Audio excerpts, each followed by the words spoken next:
नमस्कार दोस्तों, बहुत बहुत स्वागत है आपका। दोस्तों आज इस वीडियो में हम जानेंगे बिहार विधानसभा चुनाव की प्रथम चरण की कुल 16 जिले के 71 विधानसभा सीटों के ओपिनियन पोल के बारे में। हम बता दें दोस्तों, बिहार में कुल 243 विधानसभा सीटें आती हैं, जहां पर 122 वो जादुई आंकड़ा जहां तक सब पहुंचना चाहते हैं। और बात करें इस बार बिहार में विधानसभा चुनाव की, कुल 3 चरणों में यहाँ पे मतदान हो रहे हैं, जहाँ पे पहला चरण 28 अक्टूबर को और 28 अक्टूबर को 16 जिले के 71 सीटों पर मतदान होंगे। और आज इस वीडियो में हम इन्हीं 71 सीटों के बारे में जानने वाले हैं। दूसरे चरण का मतदान 3 नवंबर को होगा, जहां पे 17 जिलों के 94 सीट, और तीसरा चरण का जो मतदान होगा वो 7 नवंबर को होगा, जहां पर 15 जिलों के 78 सीटों पर वोटिंग प्रक्रिया होगी। वही नतीजों की बात करें दोस्तों, तो 10 तारीख को ठीक नतीजे आने वाले हैं। चुनाव की बात करें, 3 हफ्ते लगभग का समय बचा है, और इस बीच सारी पार्टियों ने यहाँ पे घोषणा पत्र जारी करना शुरू कर दिया। इसी बीच आरजेडी का पहला घोषणा पत्र निकल के आया है, जिसमें उन्होंने नवरात्र के पहले दिन से घोषणा पत्र की देने की शुरुआत की, और यह भी कहा कि पहली कैबिनेट में 10 लाख नौजवान को जो बेरोजगार है उनको रोजगार देने का वादा आरजेडी यहाँ पे कर रही है।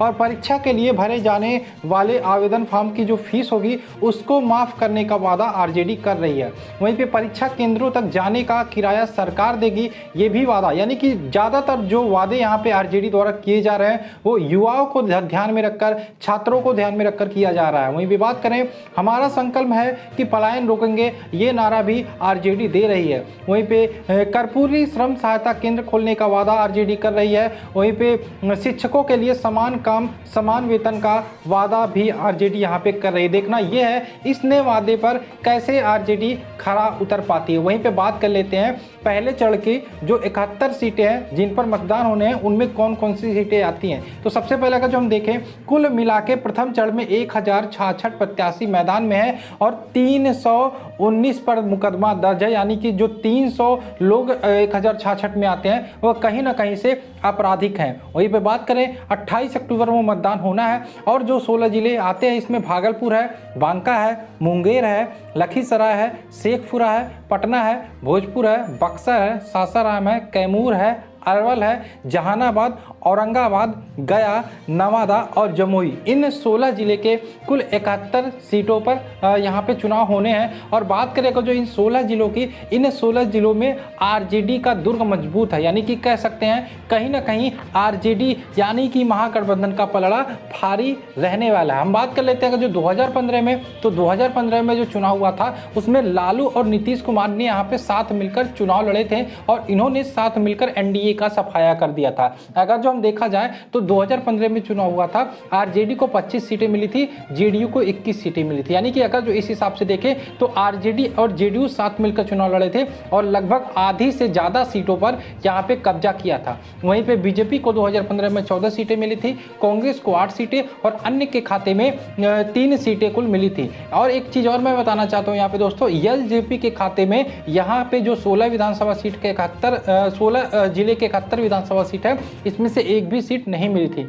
अगर इस हिसाब से देखें तो पहले चरण की आधे से ज्यादा सीटों पर एनडीए का कब्जा है अभी के हिसाब से देखें तो, क्योंकि जेडीयू चूंकि बीजेपी में शामिल हो गया, इस हिसाब से जेडीयू 21 सीट, बीजेपी 14, कुल मिला के आधे से ज्यादा सीटों पर बीजेपी यानी कि एनडीए का कब्जा है। इन 71 सीटों में नीतीश के 7 मंत्रियों की किस्मत दाव होना है, जिसमें बात करें जेडीयू कोटे के 4 मंत्री और बीजेपी कोटे के 3 मंत्री हैं। तो आइए देख लेते हैं क्या यहाँ पे और चीज़ें निकल के आती हैं। एक बात बड़ी खबर मैं यहाँ पे बताना चाहूँगा आपको दोस्तों, शिवसेना ने भी यहाँ पे मैदान में उम्मीदवार उतारने का फैसला कर दिया है। देखिए, अगर जो शिवसेना मैदान में आती है तो सबसे ज़्यादा जो नुकसान होगा वो एनडीए को होगा, क्योंकि जो वोट बैंक माना जाता है, हिंदू वोट बैंक, वो शिवसेना का, बीजेपी का, वो शिवसेना के खाते में जा सकती है। हालांकि बिहार में बात करें, शिवसेना का कोई अस्तित्व तो नहीं है, और जितना तो ना के बराबर है, लेकिन फिर भी वोट काटने का काम कर सकती है। और शिवसेना का जो चुनाव लड़ती है तो इसका सीधा नुकसान बीजेपी को हो सकता है।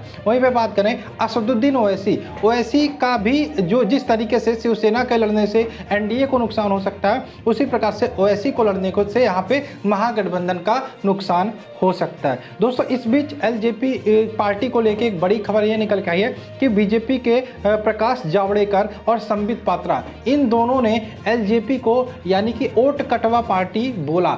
अब यहाँ पे लेके चिराग पासवान थोड़े नाराज दिख रहे हैं कि बीजेपी ऐसा कैसे बोल सकती है, क्योंकि आपको पता होगा केंद्र में एनडीए के साथ एलजेपी का गठबंधन है और एलजेपी के साथ यहाँ पे सरकार बनी है।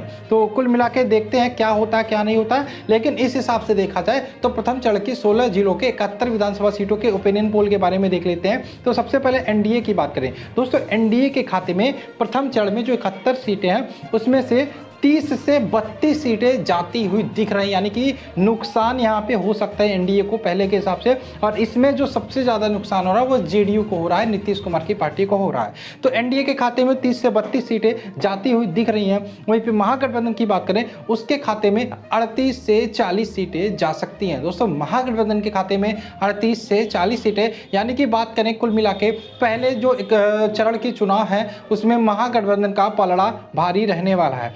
अन्य के खाते में भी 1 से 2 सीटें जा सकती हैं। और एक और मैं बड़ी बात बताना चाहता हूं, एलजेपी यानी कि चिराग पासवान जिसके राष्ट्रीय अध्यक्ष है रामविलास पासवान की पार्टी, उसके खाते में पहले चरण में एक भी सीट मिलता हुआ नजर नहीं आ रहा है। तो ये बड़ी खबर हो सकती है आपके लिए। दोस्तों ये था बिहार विधानसभा चुनाव के पहले चरण की 16 जिलों के 71 विधानसभा सीटों का बड़ा ओपिनियन पोल।